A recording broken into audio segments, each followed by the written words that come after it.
Welcome to the Synergy Podcast, the space where we redefine how we move, heal, and experience our bodies. My name is Ariana Montanari, yoga synergy teacher, beekeeper, and founder of Nyalistrega Natural Body Products. Sustainability in all forms is the thread I have been following and nourishing for over 20 years. Here, we break free from the unspoken rules that tell us how we should move and feel. Here, we long for deep reconnection with nature, with ourselves, so through intuitive movement, self-care, and self-awareness.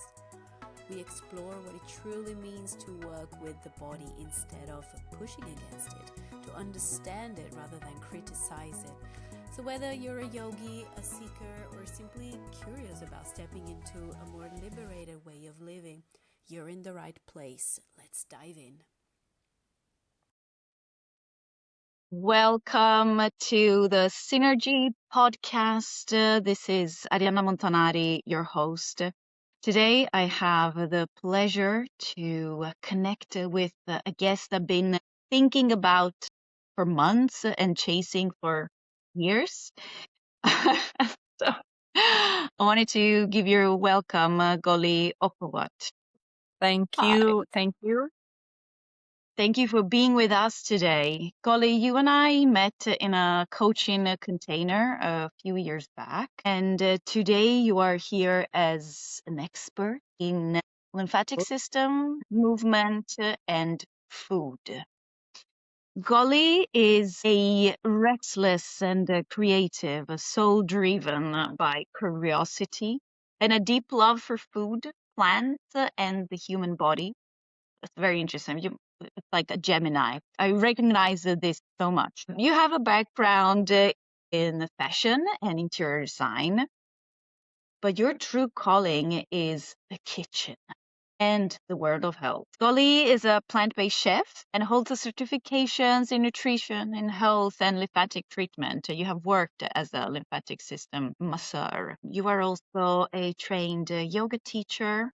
And today you work mainly with workshops, events, and online experiences that bring people closer to plant-based living. You have started a course in Swedish called Växla till växter, switch to plants, for those people wanting to eat more plants while living an active life. You are currently launching a line of plant-based sweet treats, free, correct me if I'm wrong, free from refined sugar and gluten.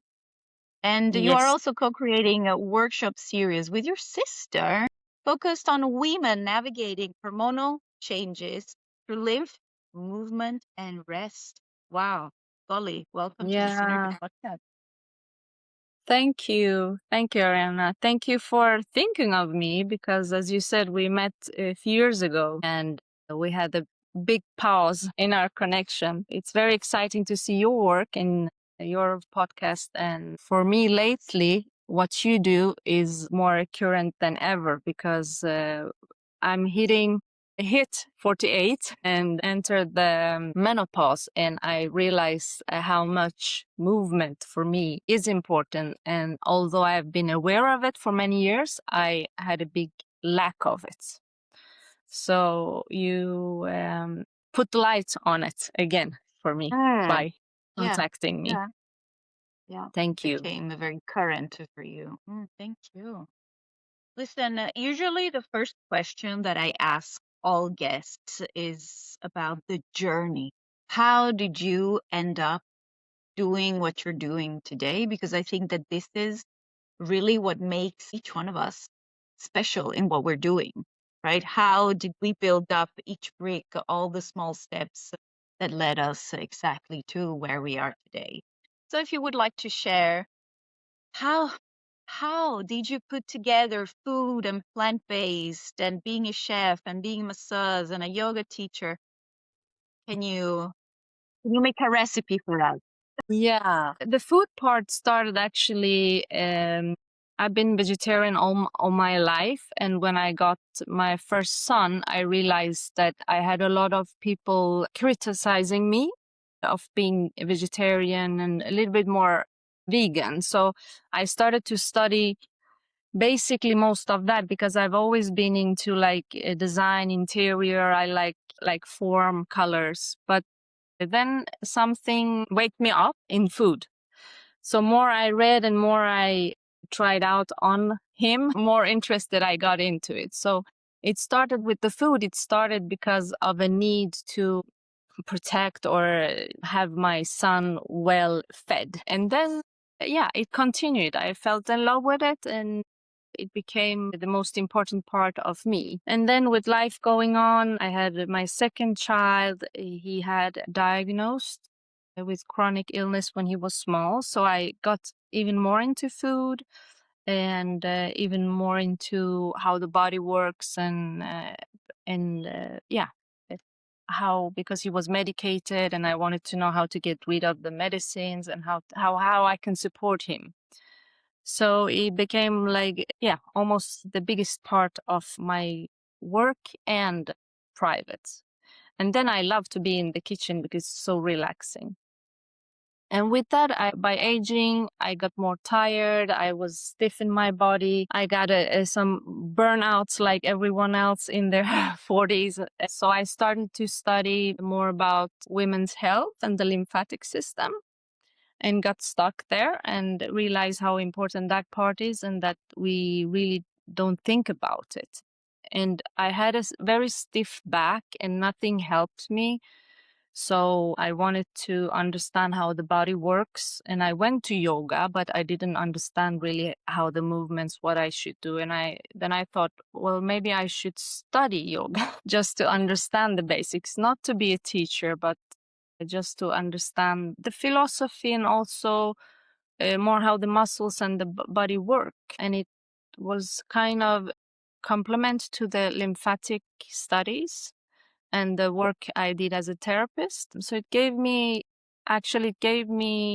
tools for myself mostly. So I think that everything that I've been doing has been kind of healing myself through both the food and the lymphatic studies and the yoga. And the women that I met during those years, they taught me a lot about myself, also about my limits, because I was also not in a bad relationship, because I was in a relationship that was a lot of love, but I didn't know how to put limits in small things. And I learned that through their stories, because I heard them telling everything about their limits. And it's not only about the food or the massage you go on or the movement, it's about like everything that connects your health. And I end up working with everything together. It sounds like a mess when I talk about how I work, but I think everything is so much connected. So you have to work with your food, you have to work with your diet, your thoughts, you have to work with your relationships, with your movement, with your body, with your lymphatic, with like everything. So it's hard to connect things from each other. And for me, plant-based food, first of all, is caring about the animals, because it's a suffering that I think should not exist. But second of all, I think when you eat plant-based food, you get so much more nutrition without having to force yourself, like, because that you don't have so much choices, so you automatically eat a lot of different things. It gives you better fibers, vitamins, minerals. So for me, like, it's an obvious choice. Yeah. So the lymphatic system, I worked as a therapist for a few years, but then I end up having problem with my nerves in one of my arms. So it was like stuck for a while, and inflammation. So I stopped that, and I realized that for me, teaching how to care of the lymphatic system gives me more than just to do the treatments, because in the end, according my experience, is that when you get a treatment, it helps you in the moment, and it's quite expensive, because you pay, it's around still, I think it's 1,200 crowns for 80, 90 minutes of treatment. And it feels really good in the moment and the next day because you help the fluid move with your hands, but then you go back to whatever state you were before. So a little bit the treatment, yes, it's good, and it can be very important in a moment where you have a problem of excess of fluid, especially when you're post-operation or after or before operation. You can get that help through manual treatment, but it's not a long-term help, and for the money you pay, it doesn't give you what it should give. That's what so for me, I stopped the treatment also because of that. Not only because my arm was hurting for 6 months, but I just felt that I don't want to go back to that. I rather work with the lymphatic system in another way than to have the treatments. I really understand what you're saying. Both the fact that you have different branches of your business that you're putting together because it is all connected. And it's just that nowadays we're more used to see that it's all in a different boxes, but it's really all connected. And also on the treatments, this is what I tell to so many of the people I know, my friends, is like, my back is killing me. I have to go and have a massage. I have to go to the physio. And I tell them, come to me, come to a yoga class. I promise, because that's the same idea. A treatment will give you relief for 2-3 days. You're going to pay a lot of money, and then Yeah. you're going to be back to square one after a few days. And then you have to keep going. When you go to a movement class, a yoga class, then your body's actually learning. So you can do those things for yourself, by yourself, at a third of the price, and your body will learn. On the long term, it will actually possibly heal you or at least give you a steady relief. So Yes. beautiful. That's a very important point that you touched. And you went a little bit Yeah. into lymphatic system. So could you explain to our listeners who maybe don't know so much about lymphatic system, or maybe they do, why lymphatic system? Why is it so important? What does it do? And what should we know about it? Well, the lymphatic system is a part of our circulation system of fluids in the body. So we have the blood system, and then we have the lymphatic system that goes parallel with it.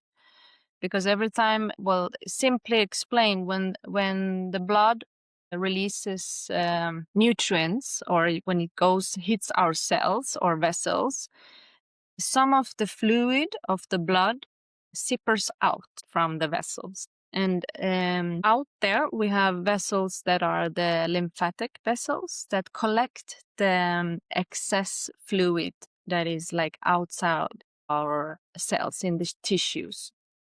So everywhere we have blood vessels, we have lymphatic vessels. So that collects all the waste and brings it up back to the heart. And the main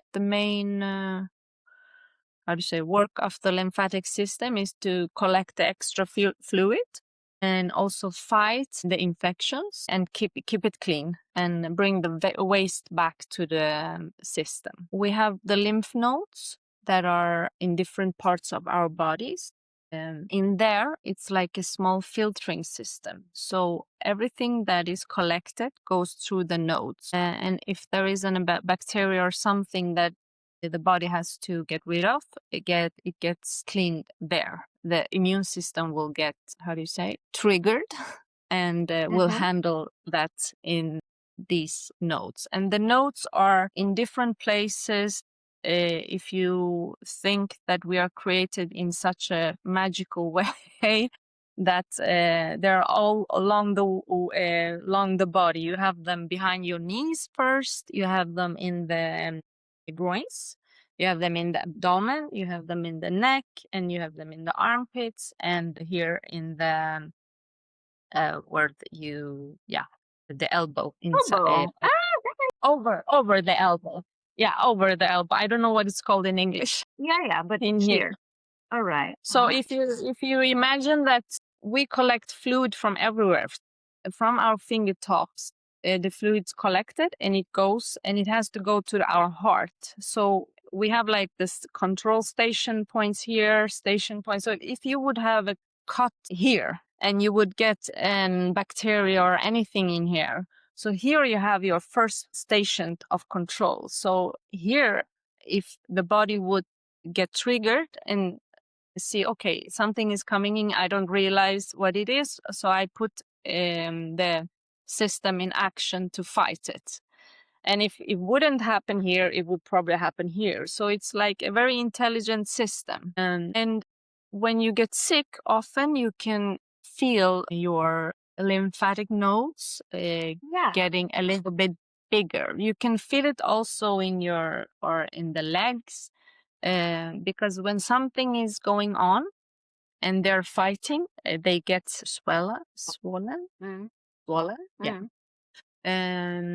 Yeah, so that's the way how the body works. So it's a big part of our defense mechanism.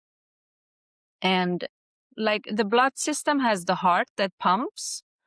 So blood is like through the heartbeat, we get it go around our body, but the lymphatic system doesn't have a pump.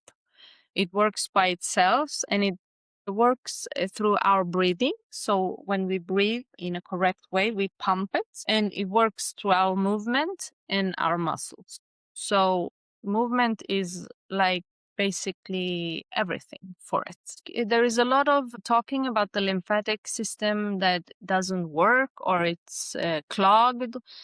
Yeah. If it would be clogged, we would die immediately. So it can only be slow. It can never be clogged, because if it would be clogged, you cannot live. So it's important to know that the body is very fantastic.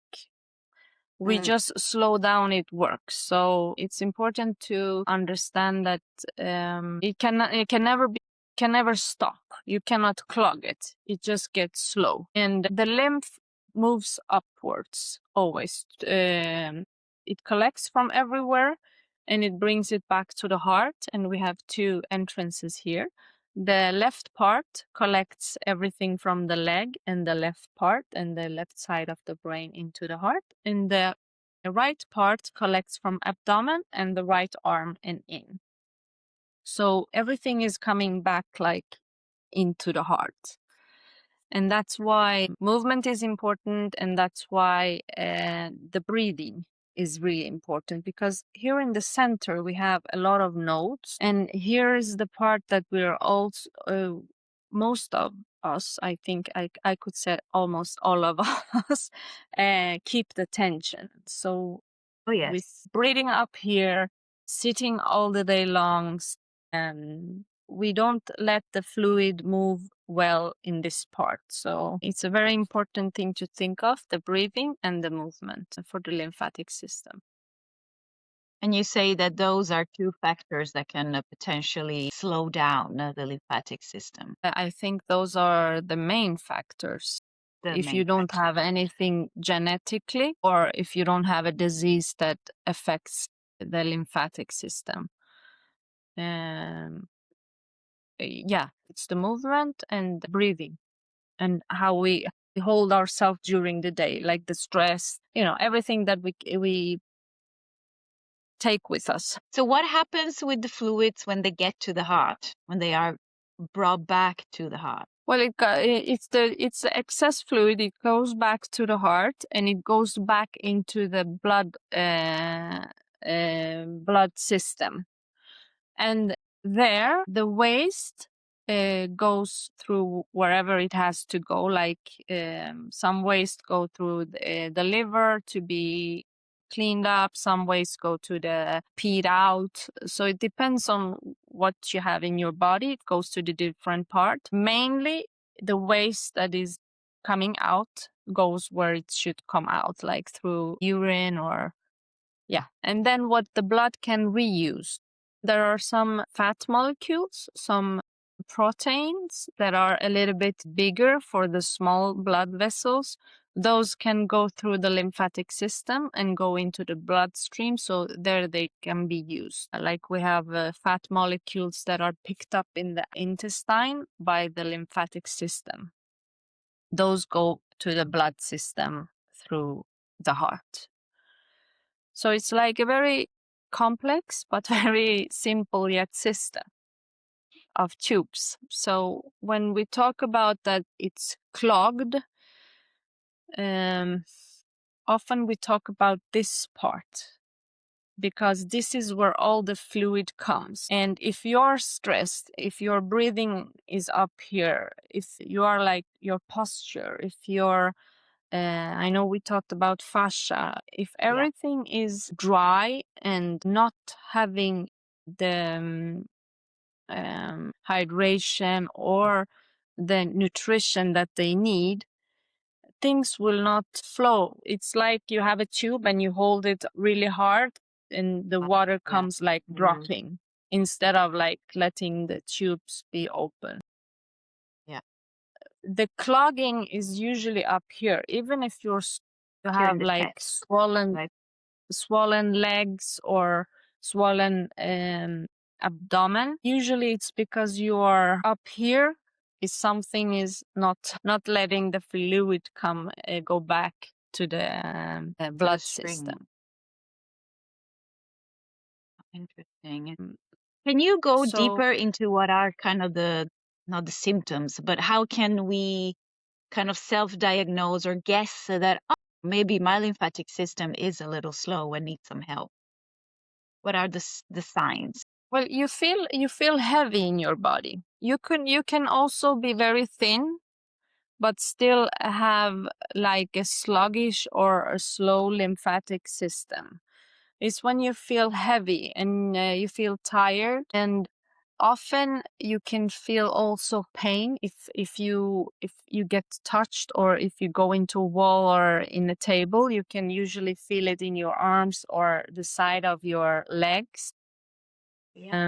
You get flu often, tired, headaches. You can feel it on your body, like if you have tight clothes and you take it off, you can see the marks. The mark, I do. Yeah.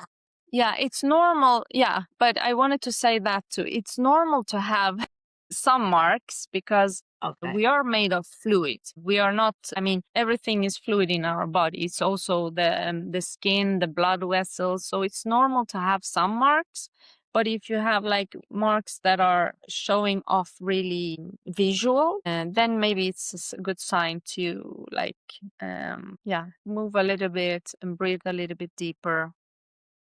But usually something that has been, sorry to interrupt you, something that has been happening to me lately is that when I have, I don't know, it happened, for instance, in Spain, that it was a little bit cold. So I had both my, say, yoga pants or like training pants, so a little tighter, and then another pair of jeans or trousers on top. When I removed the clothes, I had the sign of the clothes, but then on top of those areas became very itchy and as if I was like bitten by a mosquito.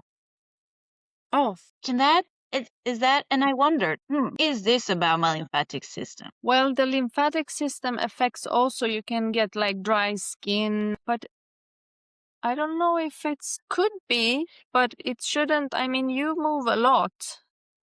I do. And I think, I think it's important to think of it, what I said before, that it is normal to have marks. And if you had been wearing all of those things for a while, you stop the blood circulation. So that area doesn't get like oxygen or anything that is used to get. So it's not always the lymphatic system. We have to think when something is tight or we have suffocated part of our body, then it doesn't get really anything from anywhere. So I don't think you should worry about that. But with aging, the women's body, we have so much more percent of fat. And that affects also, that makes the lymphatic system go slower. So that's usually why men in their 50s, if they're like not obese, they don't have problem with the lymphatic system. Meanwhile, we get it because we have more fat in our body, more than men. So it makes it also a little bit slower. That's why, again, movement is, yeah, the most important, according me, my experience. Yeah. So you have, a few days ago, you sent me this audio message where you told me a little bit about what's been going on in your life over the past 2 years. And in my head, it was like, wow, this is the perfect intro for the podcast Yeah, episode that we will, because you went through so many important topics that I think so yeah, many of us maybe normalized, or we just don't have enough education about it. And so something that yeah, struck me is, can we stop normalizing pain or training hard as the only way to get good results and be fit and healthy? Because that yeah. doesn't always play at our advantage, right?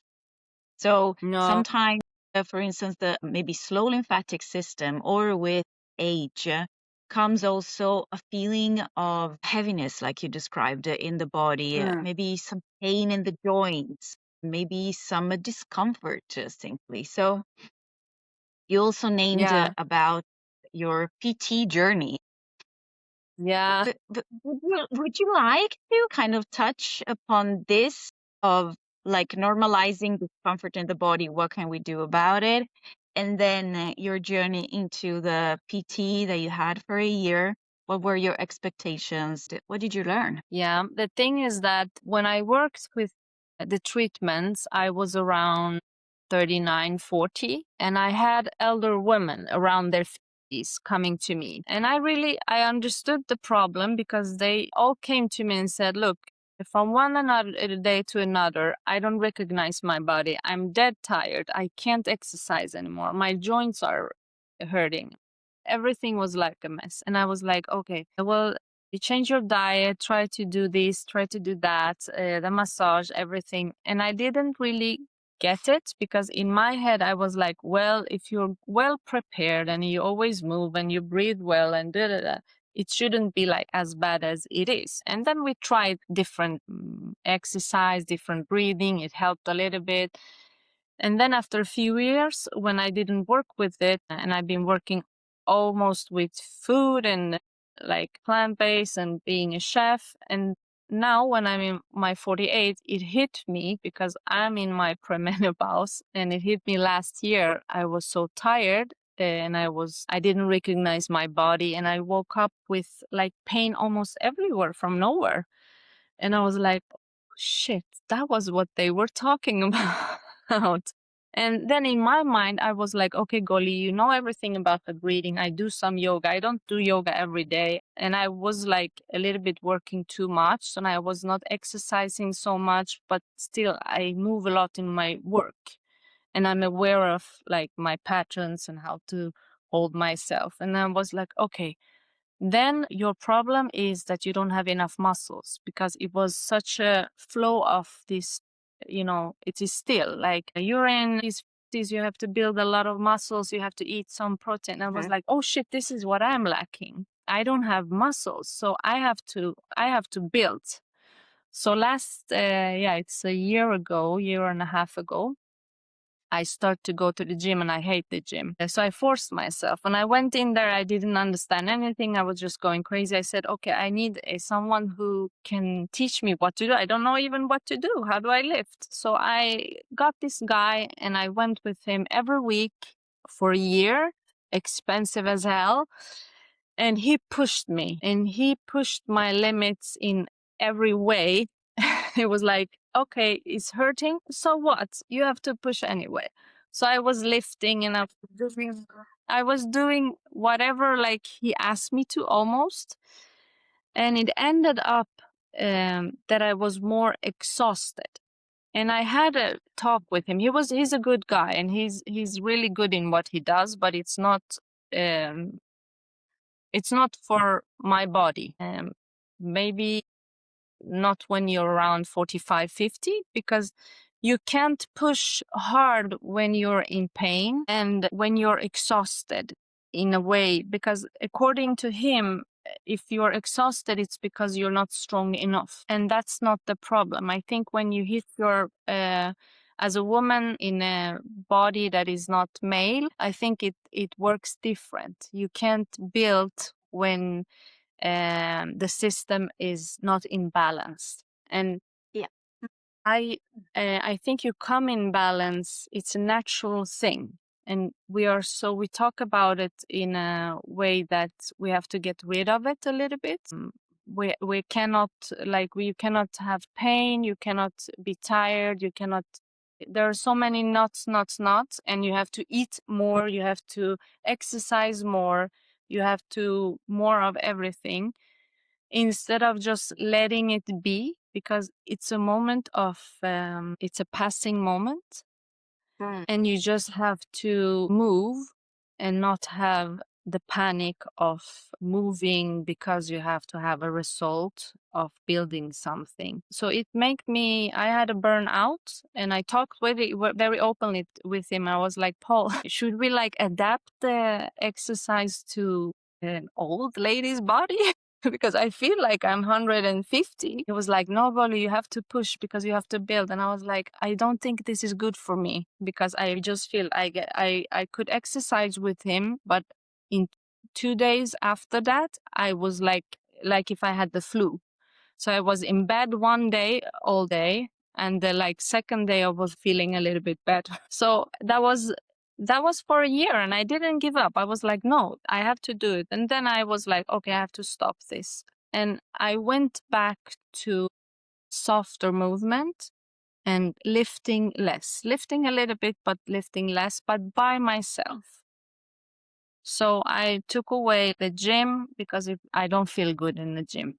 I just get the music, the people, everything is so synthetic. So I get and that's me. So I think that made me sick too. And in the end, actually with him, we exercise outside. I said, I can't be inside there. So we went outside always, in the cold, in the rain. So I was pushing myself in a way that was good, because I also understood my limits. But I think the hype of strength training for women in their 50s, 40s, 50s is a little bit, it's unhealthy. It's not, because it's not natural. And when we come in a moment where we're not in balance and our hormones are dropping, we cannot work against it. So we need rest, we need movement, we need breathing, but we need also to feel secure in our movement. We cannot push it. Trust the body. And there are very few women that can do it. I'm not saying that every woman is like me. I'm maybe a little bit more soft in my way how I work, and I cannot push it hard physically. I'm more I can do things for a very long time and not get tired, but I can't do hard things in short time. So, but what I've been seeing around me, also in the gym, also through friends, I don't know any woman who can do heavy lifting and go to the gym and not be exhausted. So for the last 6-8 months, I've been doing yoga, soft movements. I lift a little bit. I have my things home, so I lift. I push myself a little bit, but I do it with a limit of not getting exhausted. So I think you have to move, because then I stopped to move for a few months after Paul. I stopped 3-4 months. I didn't do anything except a little bit, stretching and do. And I gained weight, a lot of weight that I'm not used to. And I felt like I was it's not a weight that from eating, but I feel like a balloon. And then I started to do slowly movements, the breathing, the yoga, very small steps every day. And now I feel I'm coming back and accepting that actually I have pain. I wake up with pain. I wake up during the night sometimes with pain. And I think it's good to normalize that it's okay to be in pain because your body is losing a part of functional hormones that they'd had for many years. And we scare up people like, do you want a body without pain? Do this class and do this, you will be without this, you will have more energy. It's so many promises, but we never talk about actually it's okay. You can wake up with pain in the night, but you know what? Do some of these breathing, or in the morning you can wake up with the joint pains. It's totally normal. But do these exercises and you will get your body fueled so you can start your day. I think it's a pity that we don't say that. It's a lot of like, oh, get rid of your pain. You can't. I mean, you can relieve it and live with it during the day and help it, but you really can't. There is nothing you can get rid of if you don't take chemical stuff or hormones or painkillers. So I think In it's this specific case, in this specific case of women over like yeah, in coming the yeah, perimenopause exactly. and menopause, mm, Yes. and other situations. But I completely agree Yeah, that yeah. sometimes it is In this, about yes, yeah, absolutely. In this specific case of being in premenopause or menopause, then in other cases, like before I hit the menopause, I told you I worked in an office for a year or something, and I got this problem with my back. I couldn't get rid of it. I paid I don't know how much for physiotherapy, massage, and it ended up that I applied for the yoga teacher course, and that's the only way I got rid of it, because it was through the movement. And actually I don't have that back pain more, but I think in specific ways you can get rid of things, but then you have to work with it yourself through movement. and that's exactly what I was thinking, that yes, you can get rid of some pain that is the cause of lack of movement. So often that heals. Like I also had problems in my back, but sometimes it is not possible, of course, from case to case, to get rid of the pain. And so what can we No. learn instead? It's to understand it. When does it happen? And how can I ease it? How can I manage it so that it slows down? We don't fuel the inflammation, but we kind of soothe it. So Yeah. that's it. That's like the whole education about learning our bodies, learning our signals, how our bodies communicate at what we can do for them. Yeah. And I think that just soft movements is that way of reconnecting, of understanding I can move this part of the body. Just yesterday in one of my classes came a woman, probably maybe a little bit younger than I am, and she experienced that it was extremely challenging to relax the abdomen because she thinks I have problems with my back, so I always need to keep the core tight to protect the back. Yeah. Could only breathe up in the chest. And something she said is that she never thought that when you close your eyes, you can still move your eyes and roll your eyes. So there is, No. it's simple things, there is Yeah. so much that we can experience and learn about our bodies. And then we can go back in doing weights, but not starting Yeah. at 100. Let's start soft, especially after our 40s, our 50s. We start softly, Yeah. and then let's try this, let's try that, because we do need to do maybe a little bit more of weightlifting or hanging, Yeah. right? Having a good grip until we are like Of 80s. course. Grip strength is one of those indicators of longevity, right? But let's Yeah. not start from the most difficult things. Let's start from body awareness and that mobility, softness in the body, and then build it up. Yeah. And I think one thing that I knew, but I didn't use it, actually is, as you say, to use the movement to relieve pain, because you can't get rid of it always.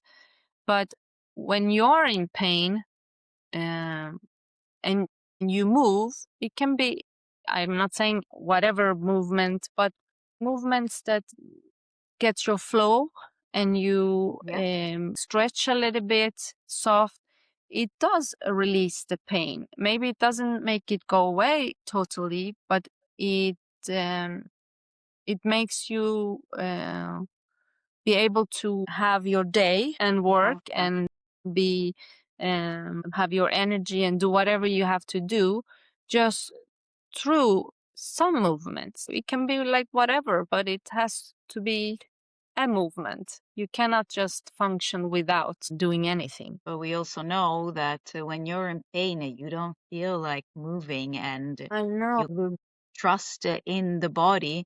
And maybe that's Yeah, why it is a good entry point to start with something at a low invasive level, like you say, exactly. small stretches, soft fluid movement, and Yeah. that can support. So if we were to give some tips to our listeners, for those women over 40, over 50, in how we can best to support our changing bodies. And of course, these are tips that we need to adjust it to each person because we're all different. What would you recommend? Yeah. Well, I would recommend to be aware of the breathing pattern all through the day, because usually we just think of it in the moment where we are like, oh, I'm taking a pause, or now I do my breathing exercise. I'm a little bit against that. I think we should do the breathing all through the day, all the time. And just remind yourself, find yourself, and do the deep breathing. It changes a lot. It's a small thing. You think, oh, what should that do? But it does. It relaxes your nervous system. It connects, like you feel more secure with yourself. And then you pump the system. And the movement of every day, Ariana, I think what you do is a great tool, actually. Something that is slow and it has a flow. Because when we exercise, usually we pump more blood and our heart pumps more blood to our cells and we create more fluid, excess fluid. So if you do like a heat or you go to the gym and you like sweat, you should do that too. But if you feel that you're tired, you're in pain, and you're not like in a perfect state, then you shouldn't pump your blood so much. You should go with a slow flow, stretching, and exercises that really move every part of your body. And then massage yourself. And that helped me a lot. You, of course, if someone else massages you, that's the best thing because you relax. But you can do a lot with your own hands. It's magical. And just have a little bit oil beside your bed or your sofa and massage. You have to like pull your skin so you get more flow in the fascia. We talked about fascia before, you and me, and so you get the circulation in everywhere you have pain. Just massage, pull your skin, pull to different parts. There is no technique. It's just that you have to do it by yourself and pull everything to every side. That is what has been helping me. And of course, then you complete with the diet. You have to be aware of everything around it too. I don't know. Do you have any experience or advice for us in our, like, when you hit that age that feels almost impossible to, have a normal life because so much happens? So I am not in my 50s yet, but I see how the body changes. And some days you wake up with pain. And I think that for us, the menstrual cycle is really just like a rehearsal of all of this, right? Right Yeah. before you get your period, you know that you can wake up with the absolutely random pains in your joints. And Yeah. no need to worry about this. I know that maybe next week or in 5 days, my period is due. So it's about trying to understand I think how we can best prepare for this is to learn how to navigate at our best chances, get an understanding, talk nicely to yourself, which means that I'm not doing anything wrong. It's not that I'm not doing enough. So it's more, how can I support my body in this? And absolutely daily movement. And if not daily, like yoga, at least to go for a walk. And like my teacher says, Simon says, walk sexy, because walking sexy is the best thing that you can do for your body. So you really get to move the whole body, all of the joints when you're working, and focusing 90% of those activities, exercise where you feel that you're succeeding, and maybe 10% of a bit more intense, where you're almost failing, right? You go to the gym and you do until you cannot do it anymore. That's the so-called failing. But how about we can have, like I do in my classes, for instance, how about we finish the class knowing that we still have energy, that we gave a 60%, we got warm, we got maybe a little bit sweaty, but you have that amazing feeling that your whole body is massaged, and you still have energy for the night, for tomorrow, for the week coming up, right? So rather than exhaust ourselves, it's more leaning into nourishing activities.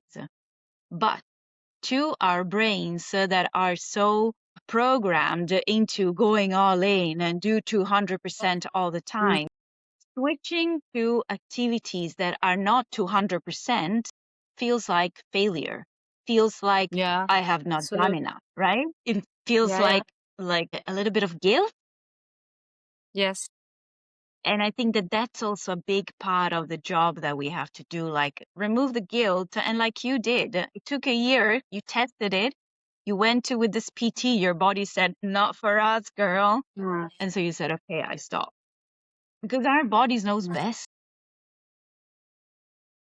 We need to learn to understand it. And yeah, it can take longer, it can take shorter, but in the end, the body knows, but we as our mind need to know what the body is saying, and then maybe have the physiological education on what is really going on, because sometimes not everything that feels good is also good for us, right?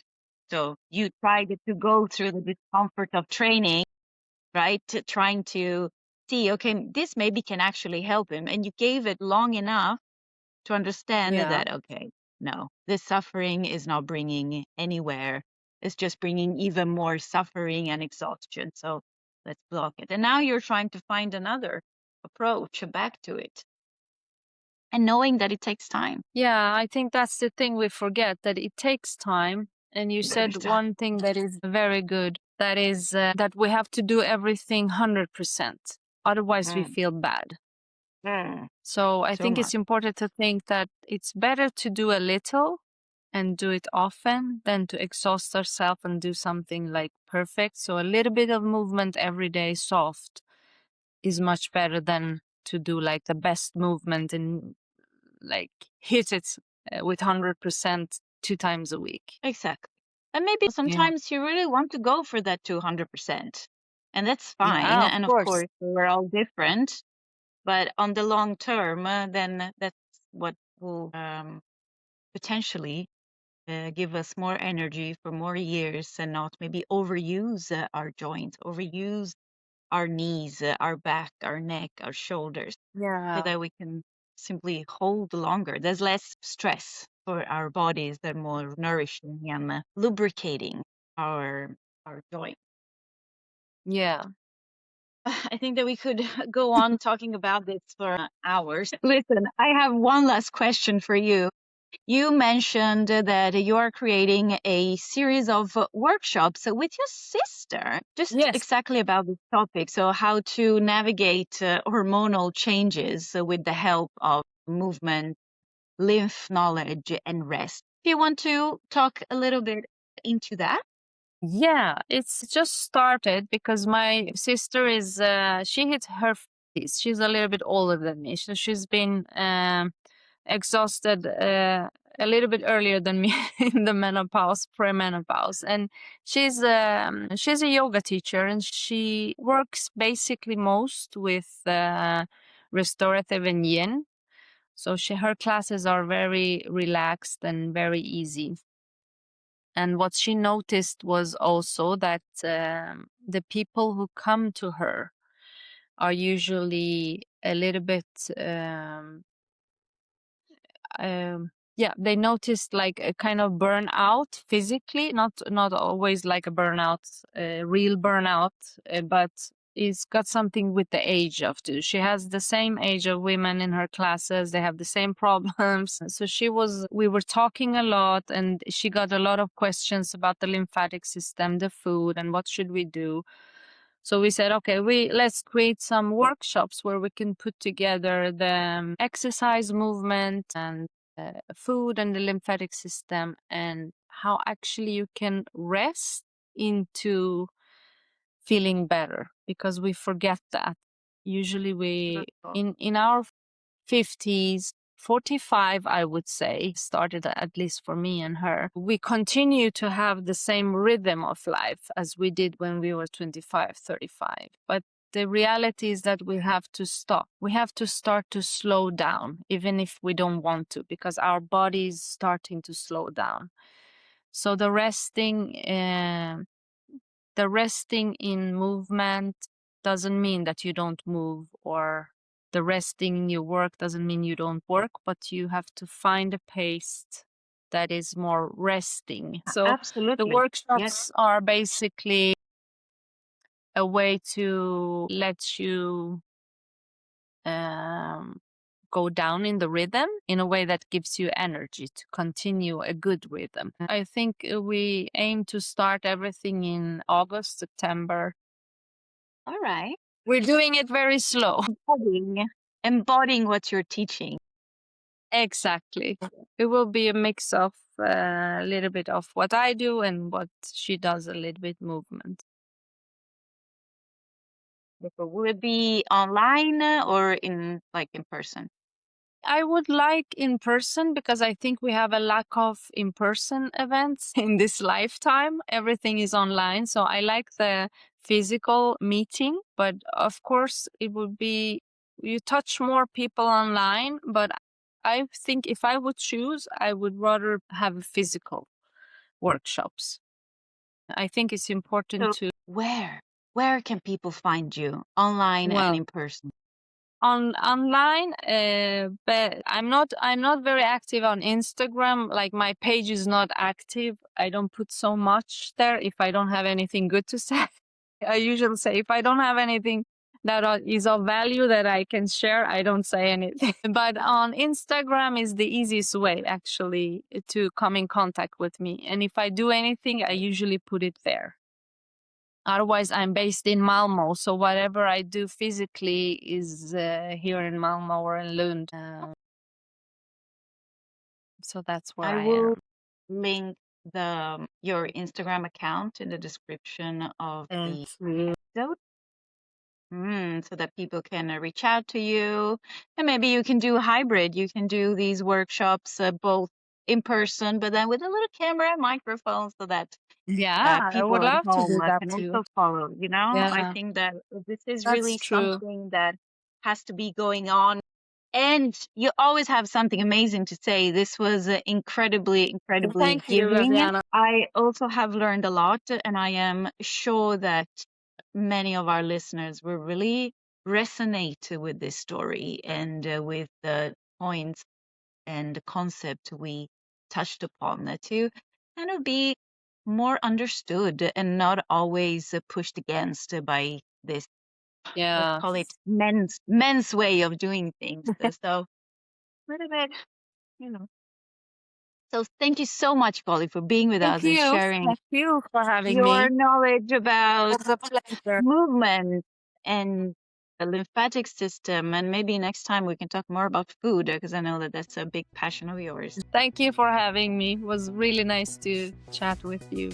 I learned a lot from you too. Oh, thank you so much. Have a nice day. that's a wrap for today's episode of the Synergy Podcast.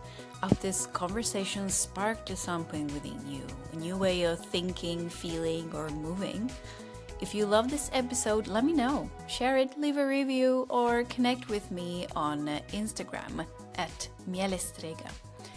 And if you're ready to go deeper, check out my yoga offerings, come to a yoga class at the studio, and check out my handmade natural body products at mielestrega.com. Remember, your body is yours, your pleasure is yours, and living pain-free is possible. Until next time, move with ease and live with joy.